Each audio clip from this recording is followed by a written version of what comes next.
Good morning and welcome to Brunch with Brian, daily live stream, your morning helping of success thinking. So here we are again. I hope you had a great weekend. I hope you had a wonderful Father's Day. I had a wonderful Father's Day myself. I had all three of my kids were here. Kale was living in Chicago and he just moved back about 2 weeks ago. So he's been actually staying with us as they've gotten his apartment ready. So it's been a real joy having the three kids. So hopefully you honored your father. And if your father's with you, or all of our fathers, worldly and spiritual and in our heart. So we have a lot of father figures.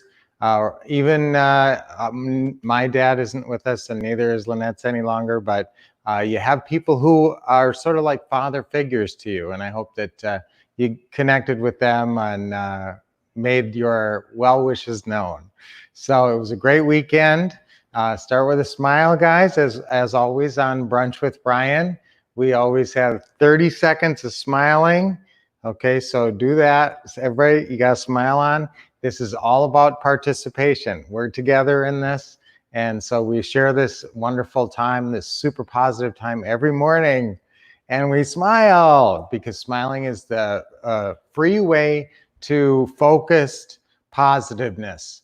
It's your window. It's your turnkey to a more positive state of mind. And it's the easiest thing to do. Anyone can smile anytime, and it even has chemical benefits in your brain. So on every level, biological and emotional, smiling is just the most awesome, most powerful thing you can do. So I'm just a massive believer in smiling. All right, so now that's enough smiling. Well, you're going to keep smiling as we do our deep breathing, as we do on every Brunch with Brian. So 3 big deep breaths, okay? Blow out. Now take a deep breath in. Hold a little bit. And let it out. You're always smiling while we're doing our deep breathing. Another one in.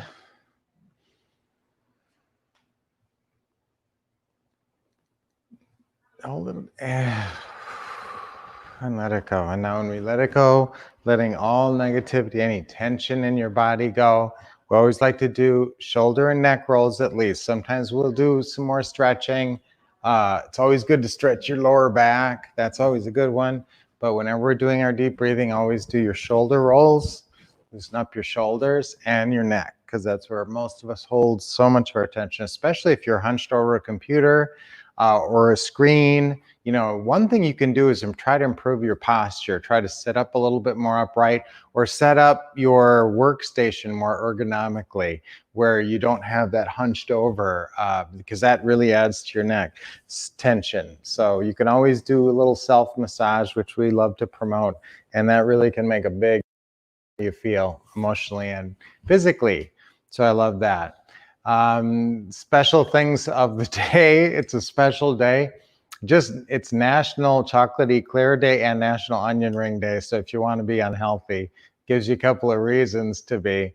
But nothing real big. This was historically, this was the end of the Civil War. The last shot was fired in the Civil War back in 1865, which we like to sometimes touch on that. So guys, what I wanted to talk about though briefly, guys, was 7 steps to being smarter.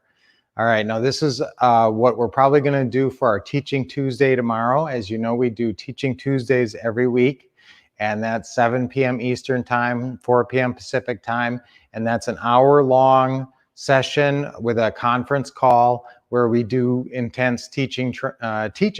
So that's our Teaching Tuesdays. So tomorrow, I may even expand these steps, but this morning I'm just going to do 7 quick steps for being smarter.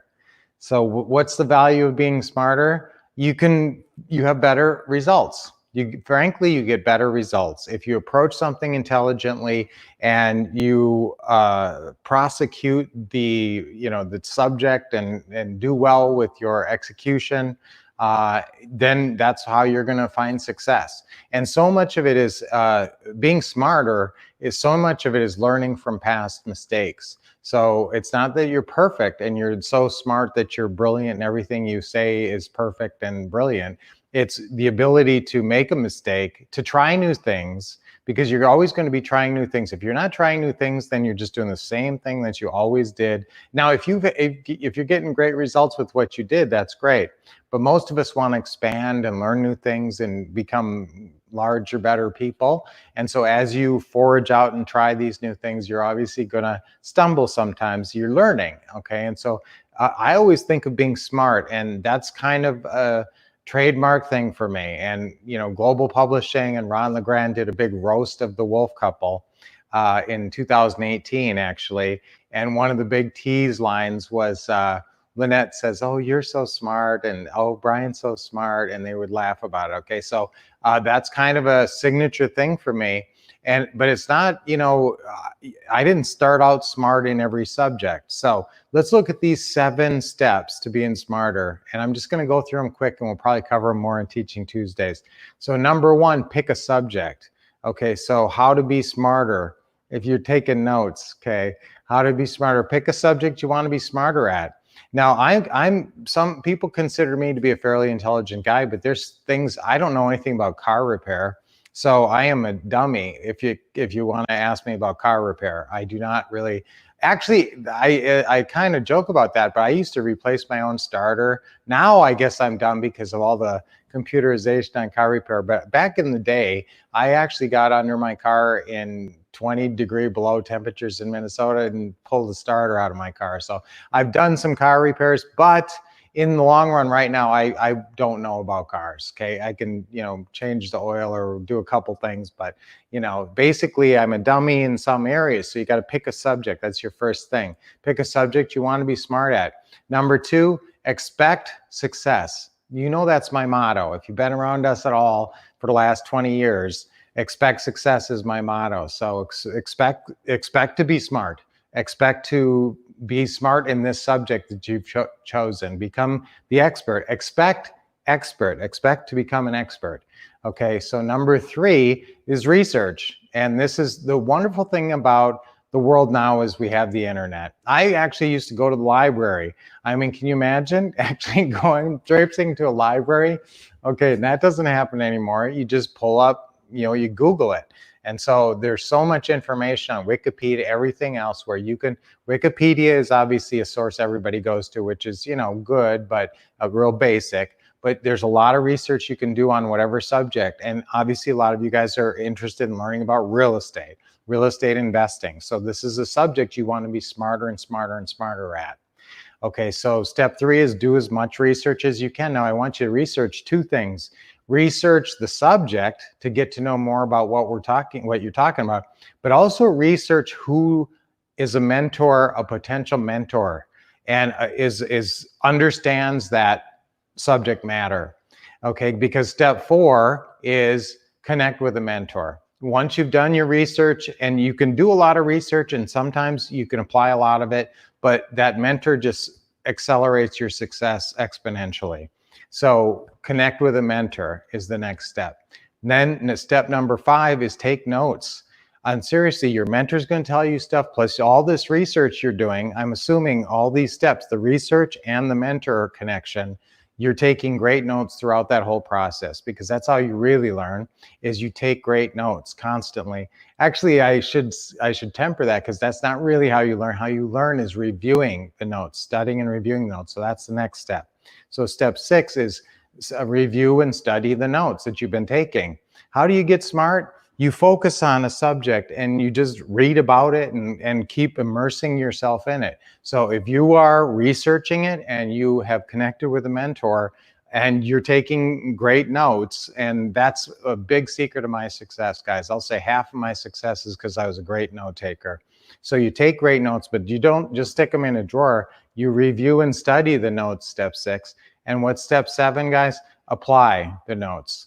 Apply the notes in the real world. So that's where you're really smart, is when you've learned all this stuff, and then whatever you've learned, you're applying it. Now, if you're just learning for learning's sake, you want to be an expert on World War II, then, you know, applying the notes, I don't know how you can apply your brilliance on World War II. Maybe you go out and teach other people about World War II. So, but that's the 7 steps for being smarter. Most of us talking about real estate investing just be with us on all of our Teaching Tuesdays. Hopefully, step 4, connect with a mentor. Obviously, you guys have connected with us, and we feel, that we're great mentors for you, and we expect success for you. And we're going to give all of our brain power, because we figured out so much of this stuff. So we're giving all of our brain power, transferring it to you. That's the power of a mentor. So wanted to go through those 7 things. Thought that would be a great way to start the week, and getting smarter, getting more powerful, getting more successful. And so I love you guys, and I love you faithful followers and first-time viewers. And just keep coming back. This is a wonderful way to start the day, to continue the day. Put a big smile on your face and stay positive. So keep expecting success, take an action, and keep on smiling.